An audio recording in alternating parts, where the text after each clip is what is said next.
Good morning students, मैं शशि मौर्य। आज मैं आपको कक्षा 10 की हिंदी वाक्य के बारे में चर्चा करने जा रही हूँ, जो कि आपके बोर्ड के एग्जाम में इससे 3 नंबर का प्रश्न आपसे पूछा जाता है, जो कि आपके लिए बहुत ही विशेष महत्वपूर्ण है। तो चलिए सबसे पहले हम वाक्य के बारे में जाने, वाक्य है क्या। तो देखिए, वाक्य के बारे में हमको सबसे पहले जानना है कि वाक्य है क्या। आज मैं वाक्य के बारे में बताऊंगी, इसकी परिभाषा आपको बताऊंगी, विशेषताएं बताऊंगी, वाक्य के अंग बताएंगे, वाक्य के प्रकार। ठीक, तो चलिए सबसे पहले हम शुरू करते हैं वाक्य। तो देखिए, वाक्य का सबसे पहले जानने के लिए, उसके बारे में समझने के लिए उसका हमको परिचय जानना है। किसी भी विषय को जब हमको पढ़ना होता है तो उसके बारे में हमको जानना होता है, उसका परिचय जानना होता है कि वाक्य होता क्या है, वाक्य की परिभाषा क्या है, वाक्य की विशेषताएं क्या है, इसके अंग क्या है, प्रकार क्या है। तो हम शुरू करते हैं वाक्य। देखिए, यह भाषा की मुख्य इकाई तथा विचारों को प्रकट करने का एक माध्यम है, जो भाव को पूरी तरह से प्रकट करने का कार्य करते हैं। जैसे वाक्य है कि यह भाषा की मुख्य इकाई होती है, यह विचारों को प्रकट करने का एक माध्यम होता है, जो कि हमारे मन के जो भाव है, हम अपने मन के जो भाव व्यक्त करते हैं, तो कैसे व्यक्त करते हैं, तो उसमें जो वाक्य है हमारे भाव को पूरी तरह से प्रकट करने का एक कार्य करते हैं। तो ये हमारा वाक्य होता है।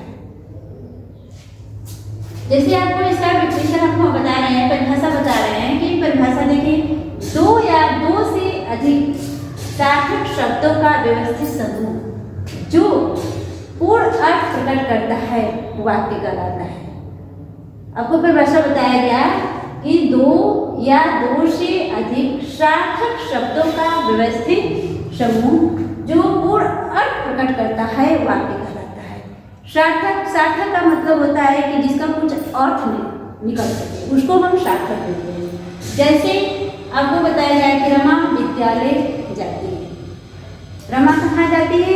विद्यालय जाती है। तो इसमें देखिए, 2 या 2 से अधिक सार्थक शब्द है, रमा है, विद्यालय है, जाती है।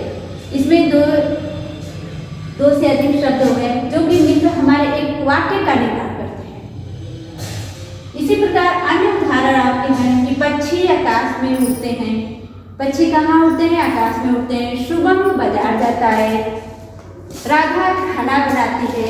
इसी प्रकार के अन्य उदाहरण है, जो कि हमारे एक एक शब्द व्यवस्थित यानी क्रम ढंग से ये क्या है लिखे गए हैं, जो कि हमारा एक अर्थ प्रकट कर रहा है। तो ये हमारा क्या होता है? वाक्य कहलाता है।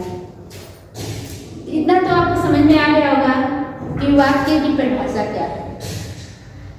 अब हम आगे बढ़ते हैं, वाक्य की विशेषताएं।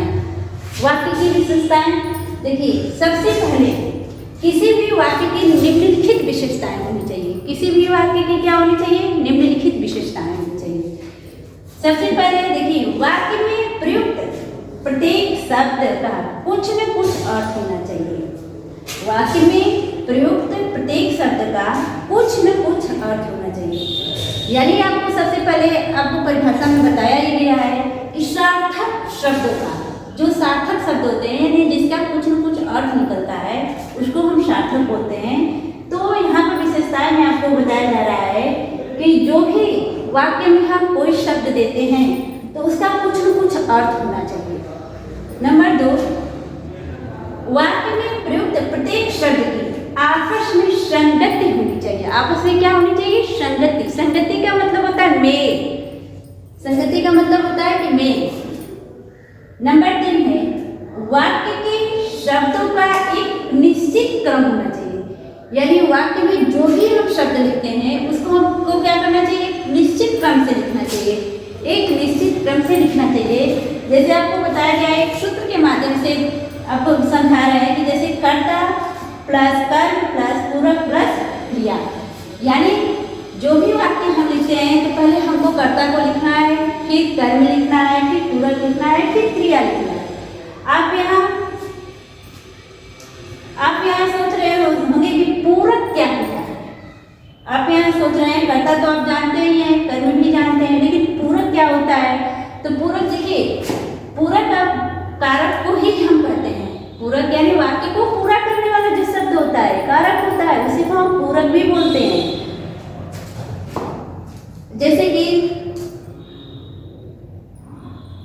कर्ता आपका हो गया है, कर्म हो गया है, पूरक हो गया है, क्रिया हो गया है। यानी सबसे पहले हम कर्ता लिखते हैं, फिर कर्म लिखते हैं, फिर कारक का जो भी चीज होता है उसको राइट करते हैं, फिर इसके बाद क्रिया का प्रयोग करते हैं। तो ये हमारा वाक्य की विशेषता है। फिर आगे आप बढ़ते हैं, चौथा नंबर पर चलते हैं। वाक्य में पूर्ण अर्थ अभिव्यक्त करने की क्षमता होनी चाहिए। यानी जो भी हम वाक्य लिखते हैं, उसका जो अर्थ है यानी अभिव्यक्त करने की हमारे अंदर क्षमता होनी चाहिए। यानी उसका अर्थ स्पष्ट होना चाहिए कि हम क्या कहने वाले हैं, क्या कह रहे हैं। यानी स्पष्ट ढंग से उस वाक्य को हमें बोलना चाहिए। आगे 5वां नंबर है, शब्दों को बोलने अथवा लिखने में निकटता होनी चाहिए। यानी वाक्य में जो भी चीज हम बोल रहे हैं, जो भी शब्द बोल रहे हैं या जो भी शब्द हम लिख रहे हैं, उसमें निकटता होनी चाहिए। यानी पास पास होना चाहिए। यानी कोई शब्द हम बोल रहे हैं तो रुक कर कुछ देर तक ना बोलें। यानी जो बोल रहे हैं स्पष्ट बोले, साफ बोले, और उसमें लिख भी रहे हैं तो उसमें निकट करके हम लिखें। तो अभी तक आप तो वाक्य का परिचय समझ रहे थे, वाक्य की परिभाषा, वाक्य की विशेषताएं, आपको इतना तो समझ में आ गया होगा। फिर इसके आगे हम आगे बढ़ते हैं। अब वाक्य के अंग पर चलते हैं। आपको आप बताएंगे कि वाक्य के अंग होते क्या है।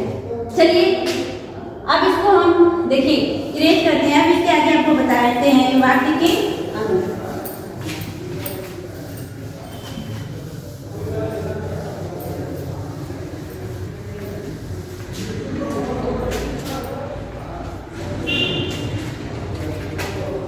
अब इसके आगे आप राइट करिए वाक्य के अंग।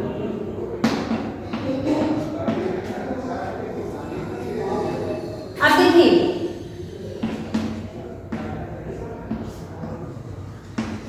वाक्य के 2 अंग होते हैं। वाक्य के कितने अंग होते हैं? 2 अंग होते हैं।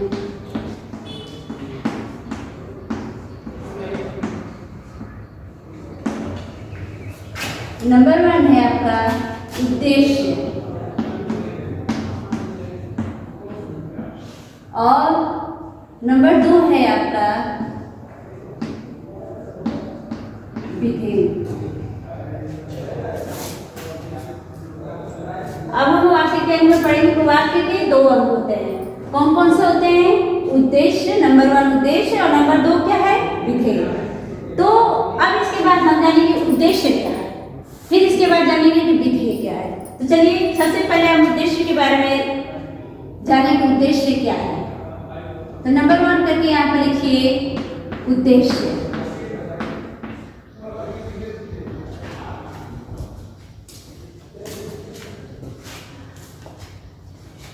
अब देखिए उद्देश्य क्या है आपके?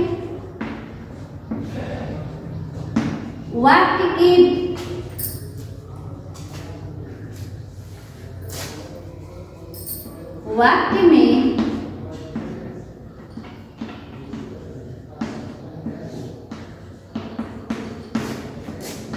जिसके बारे में कुछ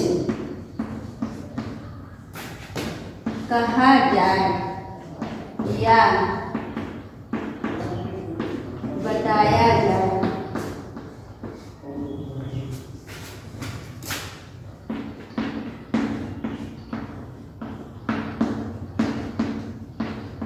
उसे उद्देश्य कहते हैं।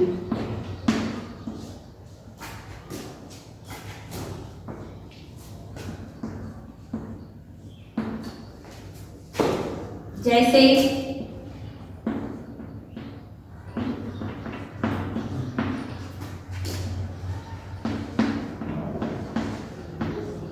कोयल मधुर गाती है,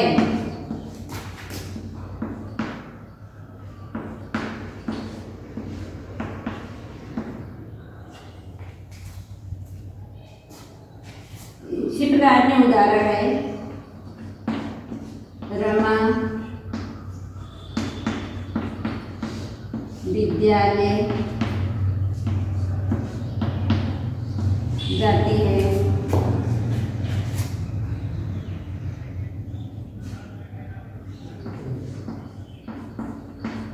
शुभम बाजार जाता है।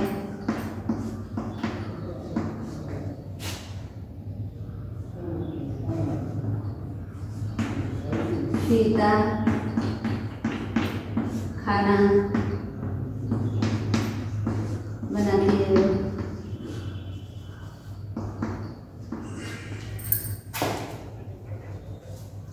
अब देखिए उद्देश्य के बारे में जाने आपके उद्देश्य क्या है। तो देखिए वाक्य में जिसके बारे में कुछ कहा जाए या बताया जाए उसे हम क्या कहते हैं, उद्देश्य।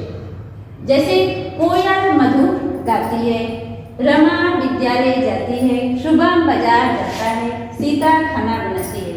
तो यहाँ आप सोच रहे होंगे कि उद्देश्य यानी जिसके बारे में, यानी किसके बारे में कहा जा रहा है, कोयल मधुर गाती है। कौन मधुर गाता है, कोयल। तो यहाँ पर कोयल के बारे में बताया जा रहा है कि कोयल कैसे गाती है, मधुर गाती है। तो यहाँ पर आपका कोयल जो है क्या हो गया है, उद्देश्य। यहाँ पर कोयल जो है आपका उद्देश्य, यानी कोयल के बारे में बताया जा रहा है ना। वाक्य जो हमने लिखा है कि कोयल मधुर गाती है, तो उद्देश्य में आपको बताया गया है, इसकी परिभाषा बताया गया है कि वाक्य में जिसके बारे में कुछ कहा जाए। यहाँ पर किसके बारे में कुछ कहा जा रहा है, कोयल के बारे में कहा जा रहा है। तो कोयल आपका क्या हो गया, उद्देश्य। फिर नीचे अन्य उदाहरण में आपको दिखाई हूँ कि रमा विद्यालय जाती है, यानी कौन विद्यालय जा रही है, रमा। तो यहाँ पर रमा आपके क्या हो गई, उद्देश्य। इसके बाद नीचे शुभम बाजार जाता है। कौन बाजार जा रहा है, शुभम। किसके बारे में बताया जा रहा है, शुभम।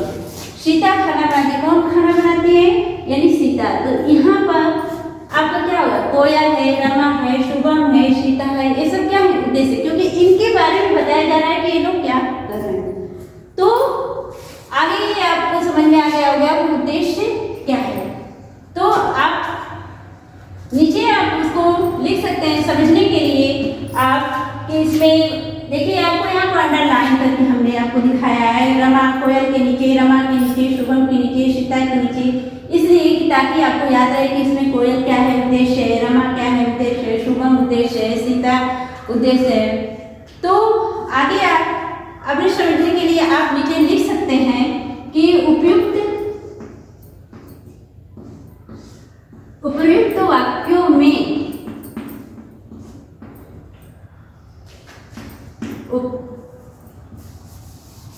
देखिए यहाँ से लिखिए,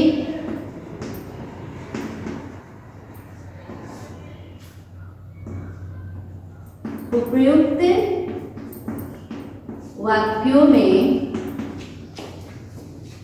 अब यहाँ पर लिख दीजिए उद्देश्य क्या है, कोयल है, कोयल कामा, रमा कामा, शुभम तथा सीता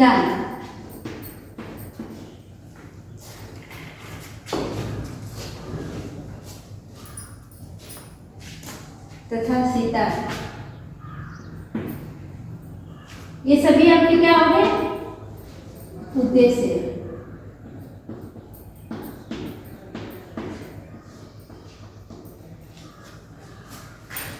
देखिए अब यहाँ पर आपको हमने समझने के लिए यहाँ पर आपको बता दिया गया है कि उपयुक्त वाक्य में कोयल, रमा, शुभम तथा सीता ये सभी क्या हो गए, उद्देश्य। क्योंकि इनके बारे में आपको क्या किया जा रहा है, बताया जा रहा है कि ये क्या कर रहे हैं। तो ये आप समझ गए होंगे कि उद्देश्य क्या होता है। अब आगे हम बढ़ते हैं। अब आइए दूसरा नंबर हमको क्या है, विधेय। अब विधेय के बारे में जाने कि विधेय क्या होता है।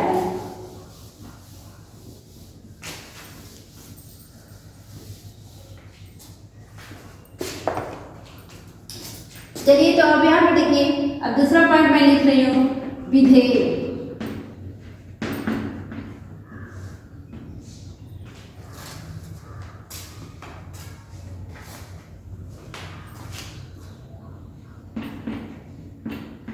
अब विधेय में देखिए वाक्य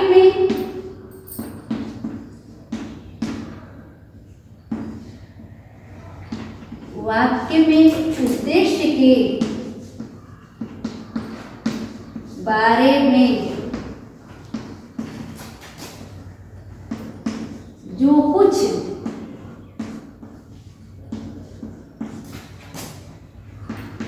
कहा जाए या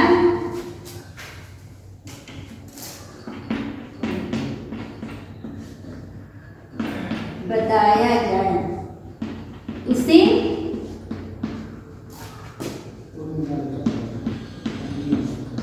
विधेय कहते हैं।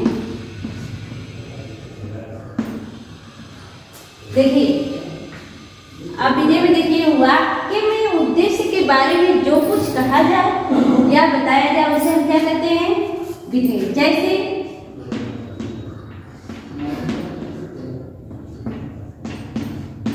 जैसे तारे आसमान में चमक रहे हैं।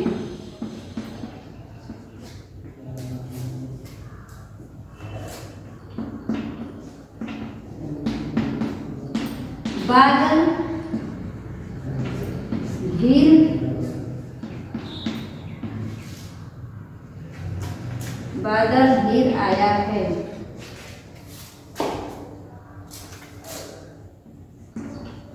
राधा नाचती है।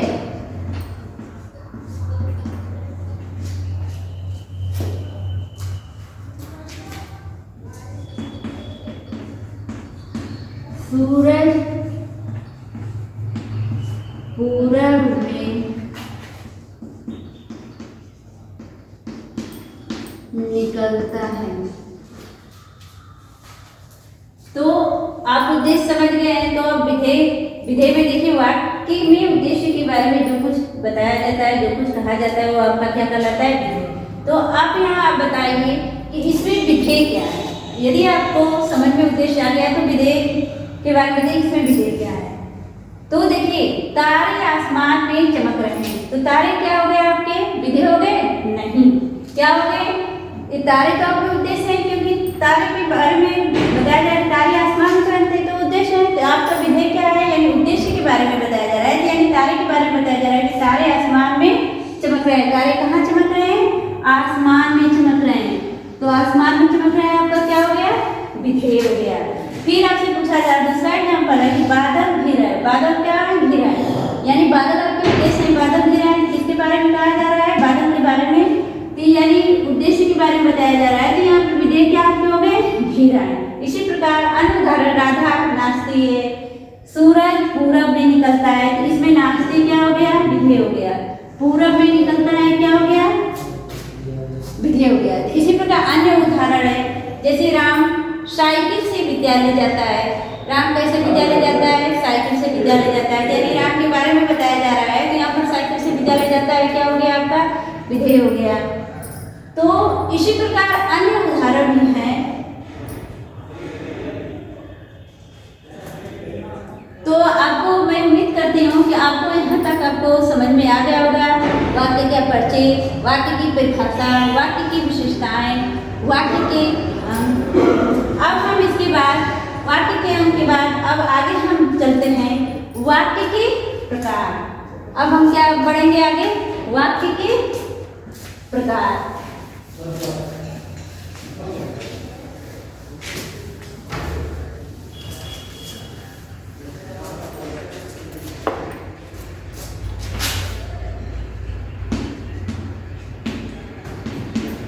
वाक्य के प्रकार देखिए, अब हम वाक्य के कितने प्रकार होते हैं? वाक्य के 2 प्रकार होते हैं। वाक्य के कितने प्रकार होते हैं?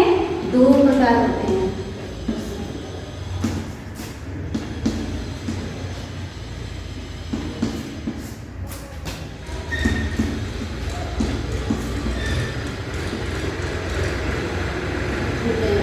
सबसे पहले नंबर 1 है अर्थ के आधार पर। अर्थ के आधार पर। दूसरा क्या है? रचना के आधार पर। रचना या इसको संरचना भी आप बोल सकते हैं। रचना या संरचना के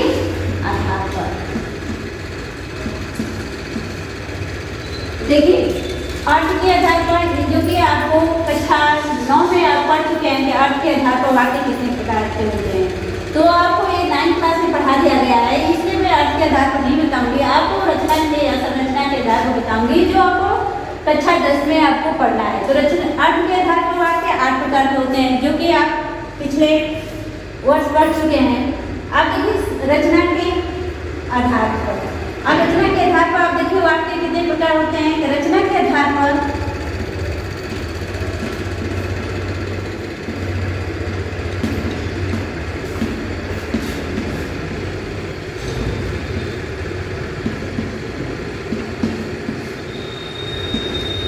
रचना संरचना के आधार पर वाक्य भेद, क्या लिख लिया? रचना या संरचना के आधार पर वाक्य भेद। तो आप नीचे लिखेंगे रचना या संरचना के आधार पर वाक्य के 3 भेद होते हैं। 3 भेद होते हैं। कितने भेद होते हैं? 3 भेद। नंबर 1 है सरल वाक्य। देखिए इसको हम एक नाम और भी देते हैं, सरल या साधारण वाक्य।